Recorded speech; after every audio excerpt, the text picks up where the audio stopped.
Magandang umaga pong muli sa inyong lahat. Ako muli si Pastor Bong, bumabati ng isang mapagpalang Tuesday morning sa ating lahat. The book that we're gonna learn today is Finding Jesus in the book of Ezra. Finding Jesus found in the book of Ezra.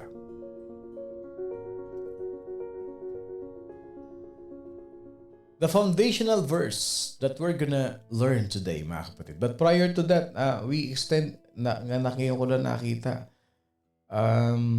May nag-post sa ating kanina si Ma'am Shi. Okay? Paggabi lang, magkausap lang kami nito. Yung kapatid daw ni Papshi. Tama ba ako? Ayan, natabunan na yung comment. Okay. Paki-comment nga po ulit if I read it right.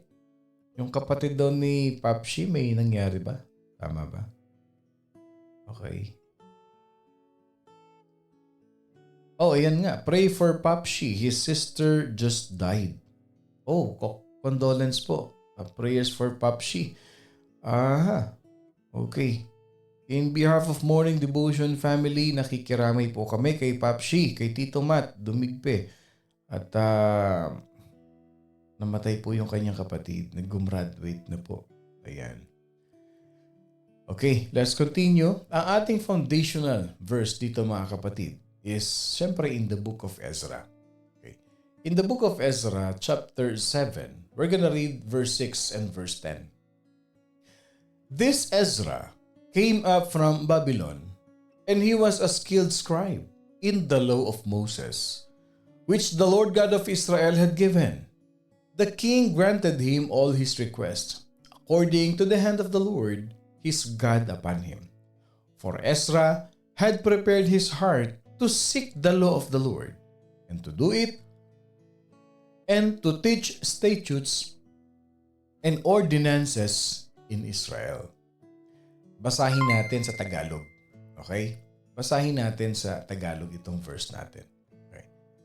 Sa Tagalog sabi niya dito, si Ezra ay isang eskriba na dalubhasa sa kautusan ni Moses na ibinigay ni Yahweh, ang Diyos ng Israel. Si Ezra ay pinatnubayan ni Yahweh na kanyang Diyos, kaya't lahat ng kahilingan niya ay pinagkaloob sa kanya ng hari. Buong sikap na pinag-aralan ni Ezra ang kautusan ni Yahweh upang maisagawa niya ito at upang maituro niya sa bayang Israel ang mga batas at tuntunin nito. Ano makikita natin dito? The book of Ezra is a shadow of the Lord Jesus Christ.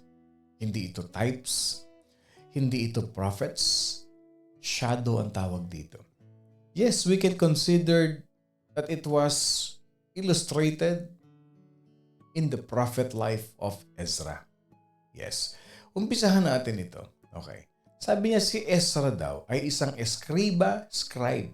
Umpisahan natin doon. Doon muna tayo. Maybe some of us, we don't really know. Ano ba ibig sabihin ng scribe? Ano ba ibig sabihin ng scriba? Pariseo at escriba. Pharisees and scribe. Following the Babylonian exile, okay, natatandaan natin, natapos yung reigning ni King David nung nasakop na ng Babylonian ang bayang Israel. Okay. Following the Babylonian exile, nung na-captured na ang mga Israelites, merong tatlong prominenteng Jewish leaders that returned to the devastated city of Jerusalem.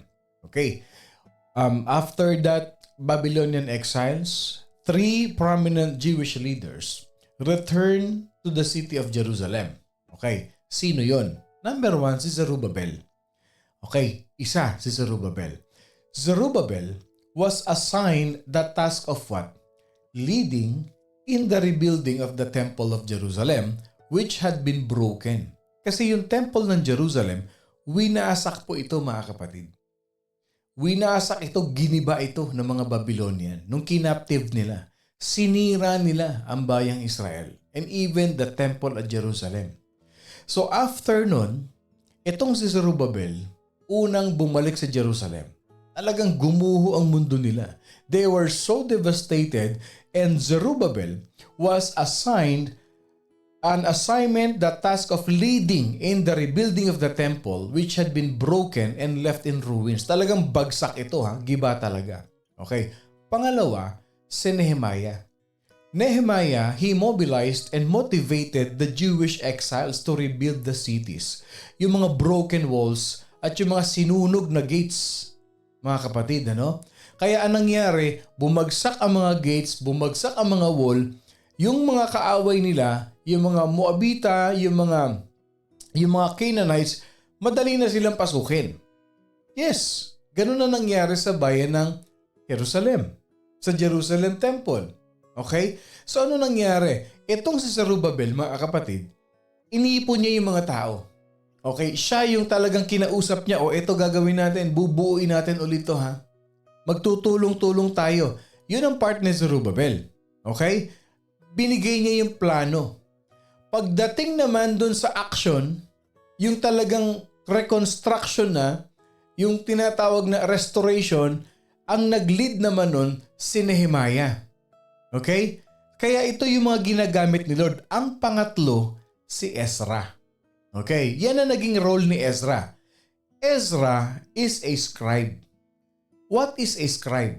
Okay, para malinawan nating mabuti. Ang isa pong scribe, a scribe is a person who writes or copies documents by hand. Walang ginagawa ang mga eskriba kundi magsulat ng magsulat ng magsulat ng magsulat. That's true. Sila yung mga photocopier ng araw. Sila yung mga nagdo-document ng mga nangyayari. Yan ang trabaho ng scriba, ng scribe. Historically, scribes played a crucial role in preserving and transmitting knowledge, especially before the invention of printing. Wala pang printing noon, wala pang photocopier. Wala pang mga printing. No, ito ang trabaho ng mga scribes. Okay, ito ang mga key points para maintindihan natin ang trabaho ng scribes. Nung ancient roles, in ancient civilization, okay, like Egypt, like Mesopotamia, like Israel, scribes are very important people. They were essential for what? Maintaining records, copying manuscripts, and documenting legal and religious texts. Yan ang kanilang trabaho ng mga scribes na yan sa ancient role nung panahon na yon. Ngayon, pagdating naman ng medieval period, yung tinatawag na medieval period after Anno Domini or after death, nung patay na si Jesus Christ, medieval period na yon. Okay? During the medieval period, yung mga scribes sa monasteries, they are copying religious texts. They are the ones who are in charge to preserve the important works of literature and theology. Ito yung mga bookkeeper. Not only they are bookkeeper, record keeper, but they are copier. Sinusulat nila ng sinusulat yan. Wala silang tigil ng kasusulat.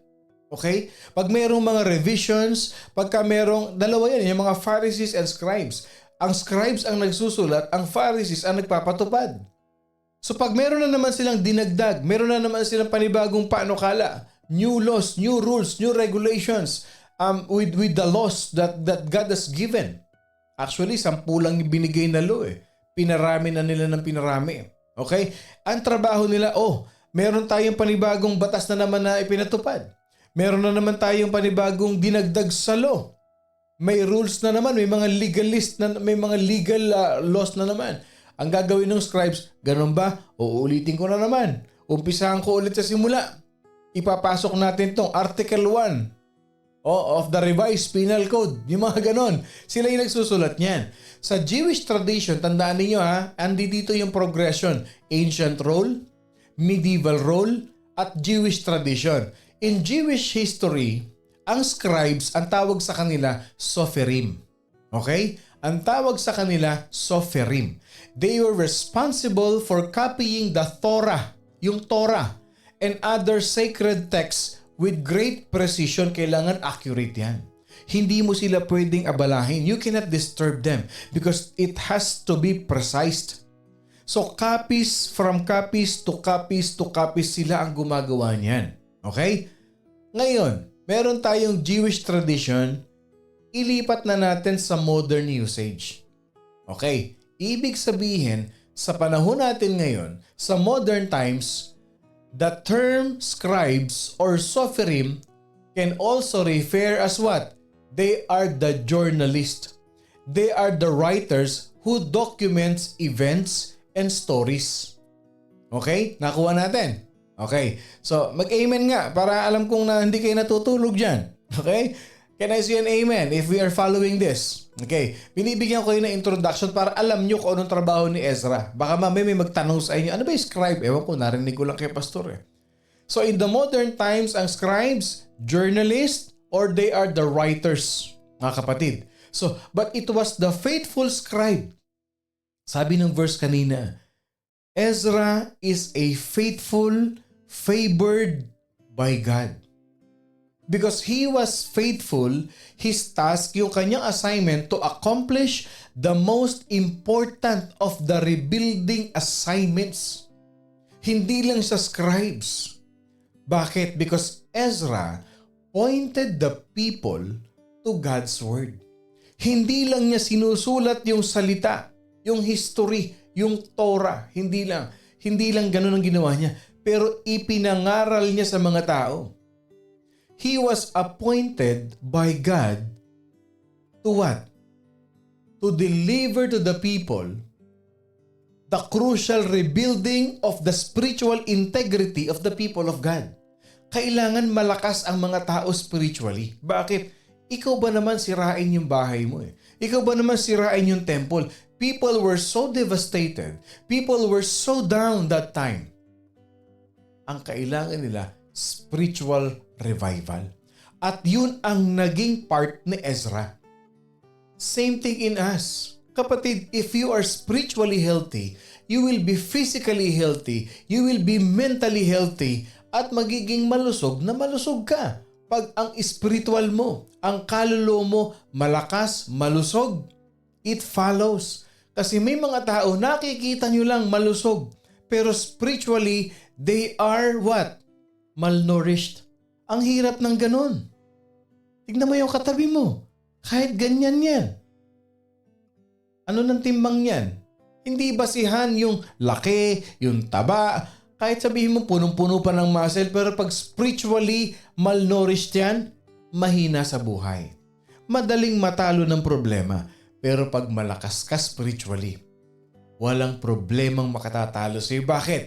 You are spiritually fit, spiritually healthy, you can go through, you can survive any challenges, any circumstances in life. At ito ang ginagawa natin sa morning devotion. Hindi nyo ba alam na every morning nagwo-workout kayo dito? Every morning tumatanggap kayo ng vitamins dito? Every morning nagkakaroon kayo ng blood transfusion dito? Every morning. Daig nyo pa yung nag-walking. Sabayan mo pa ng walking habang nakikinig ka ng salita ng Diyos. We are being fed spiritually through morning devotion. Hindi mo ba napansin? Paglabas mo, pag natapos mo yung morning devotion, parang, ay salamat. Ganon pala yun. Hindi pala ako dapat mag-worry. Ay salamat, nag-pray kami sa morning devotion. Yun mga kapatid. Ito yung trabaho ni Ezra. Palakasin ang mga tao, ang bayan ng Israel para yung trabaho nila, kasi alam nyo kapatid, ganito yan eh. Pagka ikaw, napagod ka physically, okay? Pahinga, tulog, kain, bawi ka agad eh. Pero subukan mo, yung puso mo walang kapahingahan. Subukan mo yung spiritual life mo, dry na dry, tuyong-tuyo. Kahit anong kainin mo, parang wala kang kalakas-lakas. How many of you will agree with me with that?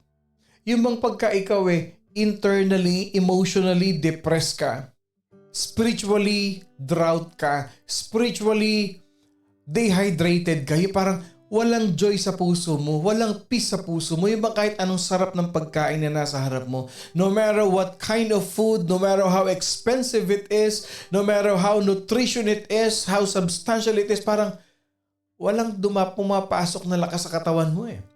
Do you agree with me? Nakaka-relate ba kayo mga kapatid? Totoo yan eh.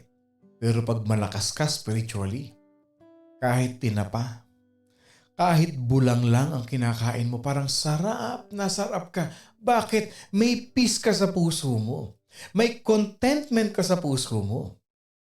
May joy ka sa puso mo no matter what life brings, kahit bumagyo dyan. Sige lang, ini-enjoy mo. Kahit anong dumating sa buhay mo, na-enjoy mo pa. Bakit? Because you are spiritually healthy. Ezra was in charge for the spiritual nourishment of the people of Israel. And like all great leaders, anong ginawa ni Ezra? How can he lead people spiritually fit? He led them by example. Ezra chapter 7 verse 10. Ezra had prepared his heart to seek the law of the Lord and to do it. Same thing.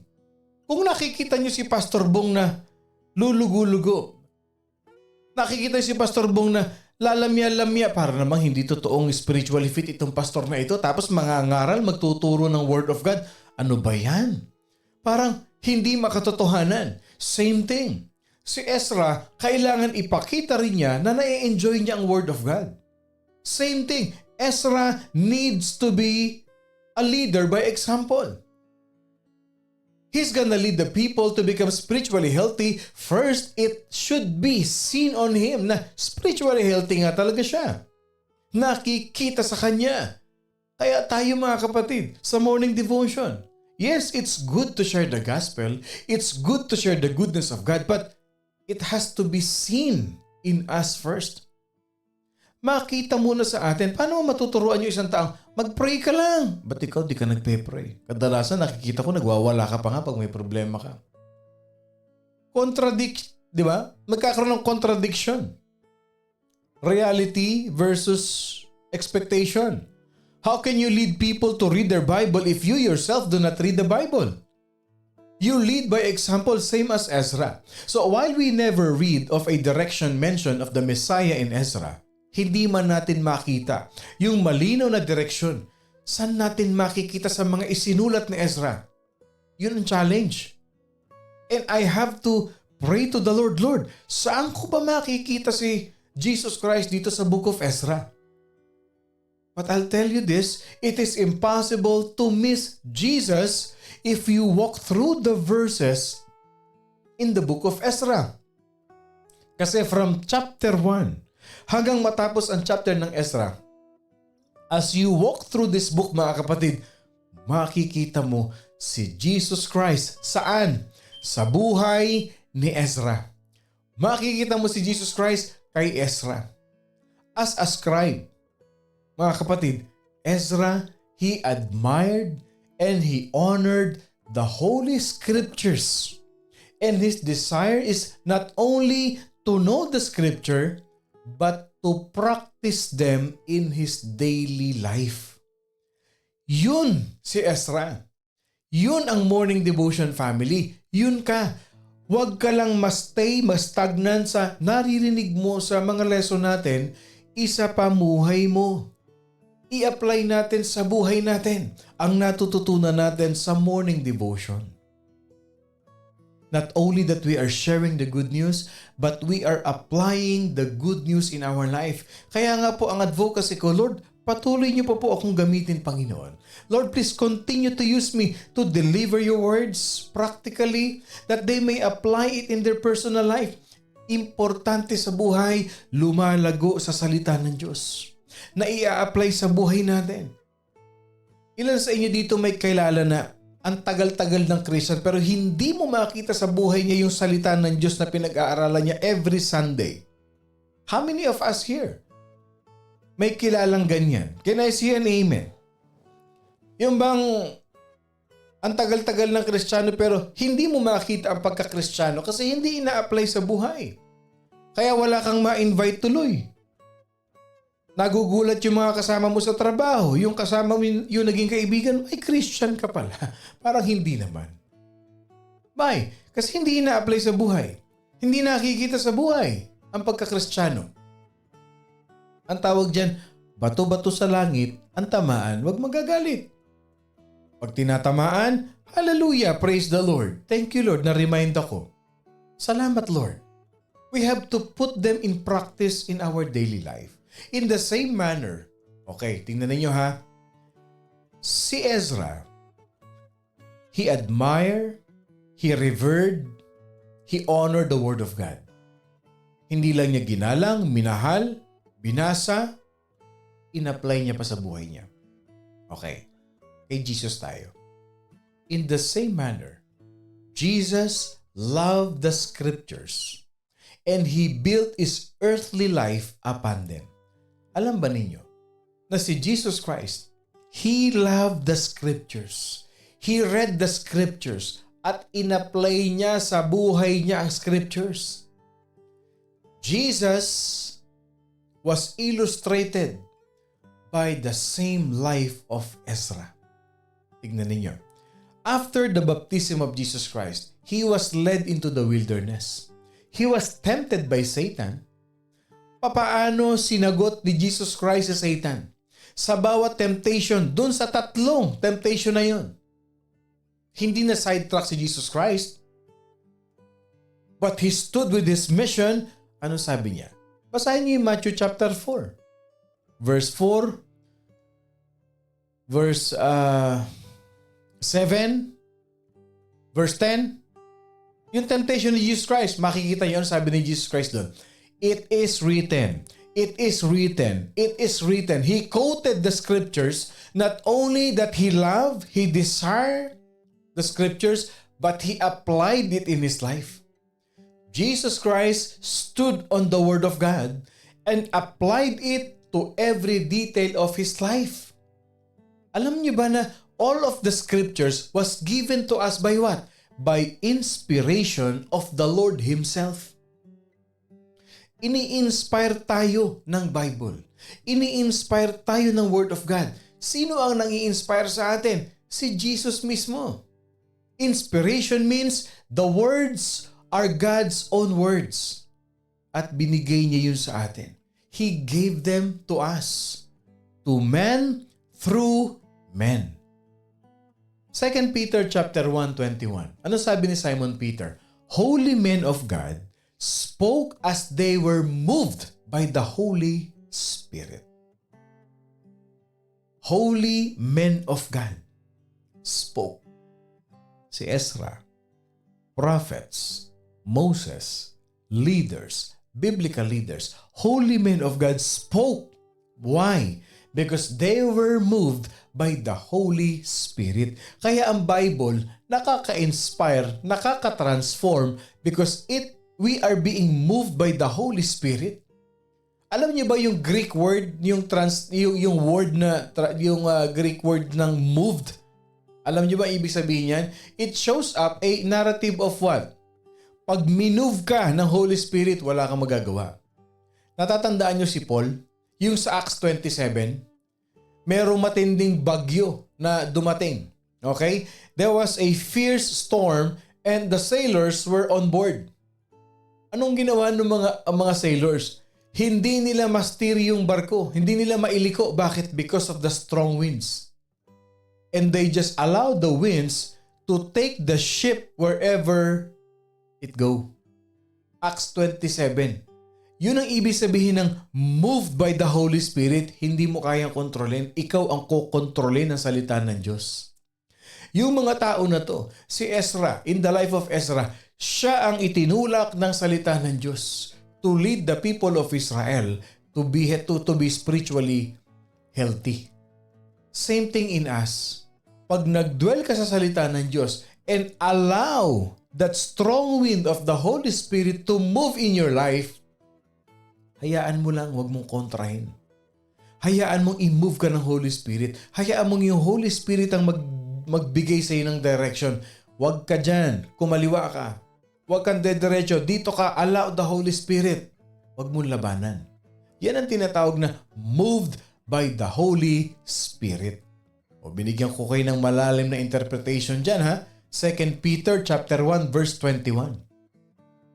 When you accepted the Lord Jesus Christ, you have been set apart. Ikaw yan. Holy men of God spoke.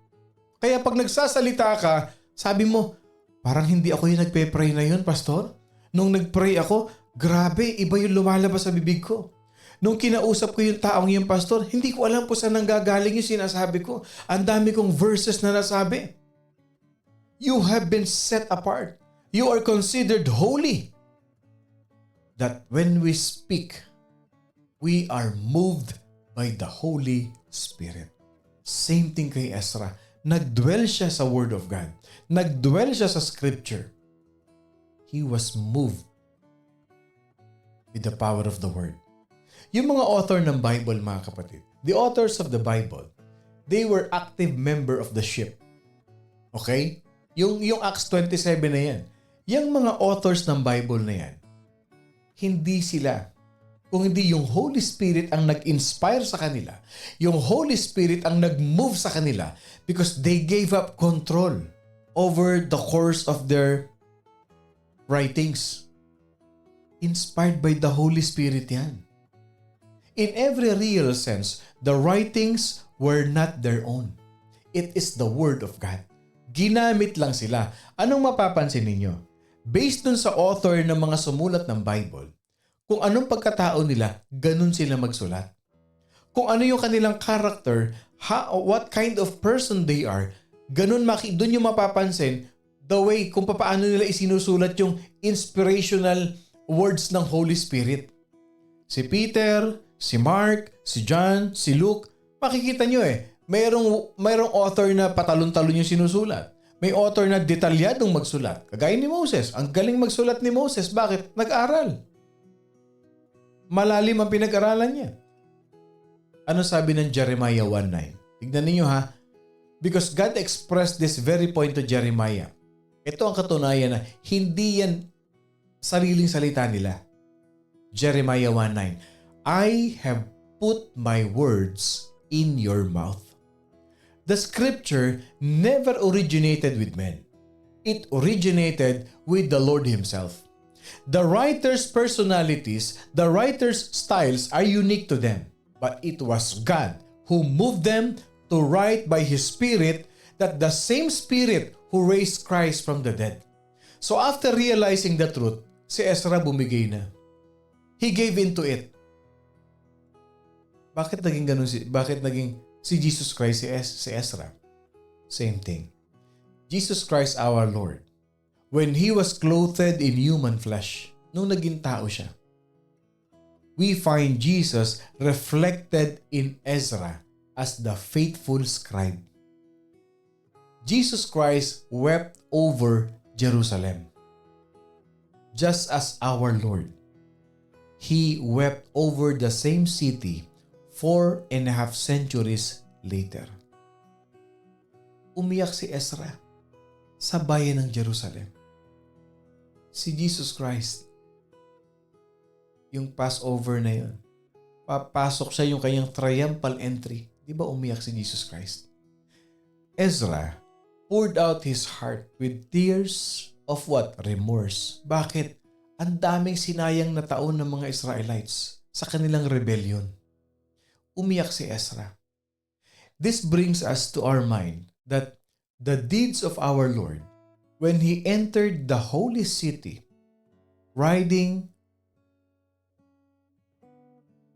on a donkey, nung nakasakay si Jesus Christ doon, umiyak siya. Yung mga tao nagsasaya. Sumisigaw sila. Nagdiriwang sila. Pero si Lord umiiyak. Bakit? Kasi alam niya Alam niya kung ano ang nasa puso ng mga tao yan. Jesus should have been smiling. Talagang abot tenga ang ngiti ni Jesus Christ noong time na yun. When He passed down that Palm Sunday road, but instead He was weeping. Umiyak si Jesus Christ. Luke 19:41-42. Now as He drew near, He saw the city and wept over it, saying, if you had known, even you, especially in this your day, the things that make for your peace, but now they are hidden from your eyes. Si Ezra, yung pagtawag ni Ezra's call for repentance and moral reform found their ultimate fulfillment in Jesus Christ. Yun ang drive ni Ezra. Mag-repent kayo. You have to be spiritually healthy. Bumalik kayo sa Panginoon. As we rebuild the temple, kailangan maging spiritually healthy kayo. Si Jesus Christ, yung kanyang Sermon on the Mount, Jesus laid the foundation of the original intent of the lawgiver himself. Repeatedly, sinasabi niya, you have heard, but I say to you. Mapapansin niyo yan. Yung panahon ni Ezra, law. Panahon ni Jesus Christ, may law pa rin. Sinasabi lagi ni Jesus Christ, you have heard, but I say to you, kinukot ni Jesus Christ yung law, yung nakasulat sa scripture sa Old Testament. For example, sabi ni Jesus Christ, kagaya nung sinabi ni Ezra, yung pagtawag ni Ezra, yung Ezra's call for repentance and moral reform, we can also find it in Jesus Christ sa Sermon on the Mount. Yes, the original intent of the lawgiver himself repeatedly mentioned it on the Sermon on the Mount. Kaya sinasabi ni Jesus Christ doon, you have heard, but I say to you. Yan ang paulit-ulit na sinasabi ni Jesus Christ. That we should not commit adultery. We should not commit adultery. Nandoon yan sa 10 Commandments. And then he added, but I say to you, that whoever looks at a woman to lust for her has already committed adultery. Jesus Christ did not abolish the law. He fulfilled the law. Same thing with Ezra. Ezra wanted the people of Israel to practice the law, to go back to God. Jesus did not dispute what was written in the law of Moses, but He gave us the original intent of the lawgiver Himself. Ipinakita niya sa atin ano ang intent, ano ang intention ng law na yan, mga kapatid. Ipinadama sa atin, itinuro sa atin ng Jesus Christ. Siya ang author niyan eh. Ipinakita lang ni Jesus Christ, the law is the matter of the heart. Yes, Ezra, like Jesus, gave the people of God something that would endure through the centuries to come. Pinakita ni Ezra sa bayan ng Israel yung mga dapat na gawin ng mga anak ng Diyos sa mga darating na panahon. He organized the chosen people around the Torah, the Word of God. Pinipreach ni Ezra yan sa kanila. And until this very day, this is the distinguishing mark of the Jewish people. Hindi geography or national origin. Ano yun? Devotion to God's Word, the sacred Torah. Hanggang ngayon, they practice it. They honored it. Yung God's Word, yung sa Torah. This is what sustained the Jewish people sa persecution ng Romans. Ito yung nag-sustain sa mga Jewish people yung tinatawag na worldwide dispersion. May tinatawag ang mga Jewish people na history nila yung Spanish interrogation, yung Russian massacre, yung Polish squatters, yung Nazi death camps. Kung titignan yung history ng bayan ng Israel, ng mga Jewish, ang tindi na pinagdaanan nila.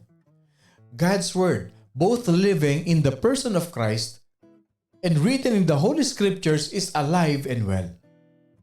So pag nakita natin si Ezra, there is a real sense in which we see our own faithful scribe. Sino? Si Jesus Christ. Bakit? In the beginning was the Word, and the Word was with God, and the Word was God. And the Word became flesh and dwelt among us, and we beheld His glory, the glory as of the only begotten of the Father, full of grace and truth. Si Ezra, si Jesus Christ. He is the prophet. He is the shadow of the Lord Jesus Christ. We can find Jesus walking through these verses of the book of Ezra. Why? Because Jesus, He was and is and forever our faithful scribe. I hope and pray that we have learned a very powerful lesson once again. Malalim ang book of Ezra. Kahit pagbali-baligtarin mo, nasaan yung types, nasaan dun yung shadows. Ezra is Jesus Christ Himself. Not literally, but the shadow of the faithful scribe, which is Jesus Christ. Tinakit din niyo ba napansin? In the beginning was the Word. Word. Word. Word. Kaya kanina binigyan ko yun ng introduction. Nagsusulat, tagasulat. Not only yun ang ginawa ni Ezra, but he inspired the people of Israel through the Word of God. And even Jesus Christ Himself, He lived through the Word. He admired, He revered, and He applied it in His life. Alin? Yung Word of God. Mga kapatid, we find very hard to apply the Word of God in our life. Minsan ang hirap sumunod. Mahihirapan tayo. Tandaan niyo mga kapatid, it is all about your submission to the Word. The more ka nagsasubmit, the more nagiging madali sa atin na sumunod sa Panginoon. The more na sinusurrender natin lahat and allow the Holy Spirit to move us into His direction, hindi tayo mag-struggle. Ganun lang yun. Submission and obedience to His Word. Let's pray. Heavenly Father, we thank you for this wonderful day that you've given us. Maraming salamat, Panginoon Diyos, for giving us another powerful revelation that you have taught us today, and we will apply it in our life. Simple lang ang message, Panginoon. Live by the Word, apply it in our life, and dwell with the Word of God. Importante, Panginoon, yung spiritually fit kami, spiritually healthy kami. Because with you, nothing is impossible. At pagkasama ka namin, Panginoon, wala kaming hindi malalampasan.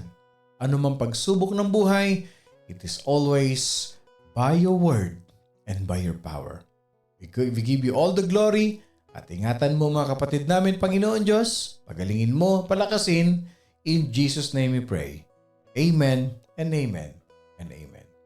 Magandang umaga pong muli sa inyong lahat. Ako pong muli si Pastor Bong, bumabati na isang mapagpalang Tuesday morning sa ating lahat.